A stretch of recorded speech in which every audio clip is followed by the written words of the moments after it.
হ্যাঁ, আসসালামু আলাইকুম। তো দেখো, আমাদের এটা একটা এমসিকিউ ম্যাথের জবের একটা পার্টের একটা অঙ্ক এমসিকিউ, যেটা দেয়া আছে X minus Y whole square equal to হচ্ছে 12 এবং এক্স ওয়াই ইকুয়াল টু হচ্ছে 1। তাহলে আমাদের বের করতে হবে এক্স স্কোয়ার প্লাস ওয়াই স্কোয়ারের মান। তো এটা কিন্তু আমরা এক্সকে এ এবং ওয়াইকে বি চিন্তা করে এ স্কোয়ার প্লাস বি স্কোয়ারের যে সূত্র আছে সেটা দিয়ে করে ফেলতে পারি। আমরা প্রথমে দেখে নিই A square plus B square সূত্রটা কী ছিল। A square plus B square সূত্রটা ছিল এরকমের: A square plus B square equal to A plus B whole square minus 2ab। এইটা একটা, আর একটা ছিল A minus B whole square plus 2ab। তো আমরা দেখো কোনটা ব্যবহার করব, এটা নাকি উপরেরটা।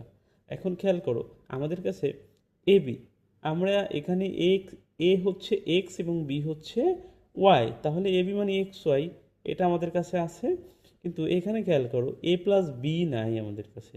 দেখো আমাদের কাছে এক্স মাইনাস ওয়াই আছে, তার মানে এ মাইনাস বি, অর্থাৎ নিচের যে অংশটা এইটা নিয়ে কাজ করতে হবে।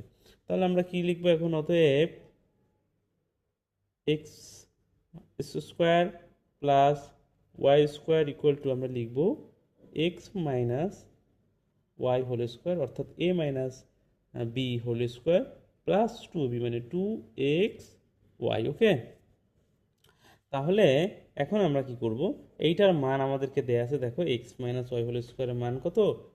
12 প্লাস, দেখো এখানে আবার 12-এর উপরে কিন্তু তুমি স্কোয়ার বসাতে যাবে না, কারণ এই এক্স মাইনাস ওয়াই হোল স্কোয়ারের মানই কিন্তু 12, এই হোল স্কোয়ারটার সহই কিন্তু মান 12। ওকে, প্লাস এই 2 ইন্টু এক্স ওয়াইয়ের মান কত? এক্স ওয়াইয়ের মান হচ্ছে 1, তার মানে 12, আর এখানে হচ্ছে 2, তাহলে কত হবে? 14 হচ্ছে এই এমসিকিউটার অ্যান্সার। আশা করি বুঝতে পারছো।